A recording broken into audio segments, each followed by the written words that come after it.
Let's talk about Stephen King's Dollar Baby program. I'm a Dollar Baby filmmaker myself, so I can tell you from the inside.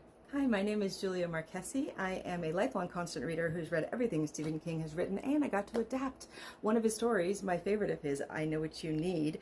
It's from Night Shift. It was first published in Cosmopolitan magazine in 1976, and I got to shoot on location at the University of Maine, where the story, set in 1976, is an after-school special kind of vibe.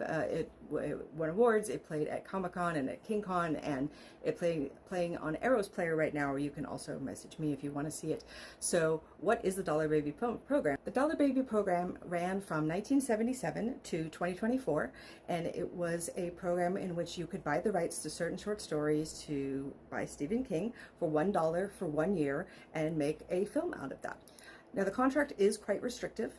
It has to be 45 minutes or under, and it has to be non-profit, non-broadcast. So what that means is that you cannot make money from it, and you cannot sell it. You cannot put it online publicly. Now, Stephen King actually made an exception for my film to be on Arrow's Player, generally against the contract rules. That's not allowed. So this was always a thing about not making money off of him, but letting his name help you. Because if you submit to a film festival and it says, oh, it's based on a story by Stephen King, of course it's going to get a better recognition, and he knows that. The contract was also quite restrictive about the wording, so I wouldn't be able to say Stephen King's I Know What You Need. Stephen King's before the title generally means that he wrote the script. Not always, mainly, and I think there's reasons why this is now very strict about this. So I could say I'm adapting Stephen King's short story, I Know What You Need, but having it in the title means something different. So in case you want to know that, because he doesn't want people sitting on his work. Has a very high turnover. If you get the rights, you have this time period to make it. If you don't make it, it goes to somebody else.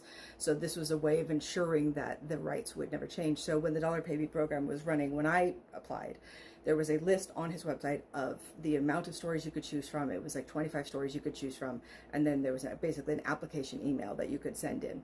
So I Know What You Need was not on that list. I sent in an email, and they sent it back, the contract, the next day, the Dollar Baby contract, and I was astonished. And so it was only a year contract, so you have to get working like right now. Because most Dollar Babies are under the contract of nonprofit, non-broadcast, it's not possible to see most of them online. So over the years, you can imagine, over the last almost 50 years, there's been hundreds of these, and of all varying degrees of professionalism and quality and adaptation, and they really give you no artistic feedback. You can take the story and do whatever you want with it. You can spin off into another universe if you want.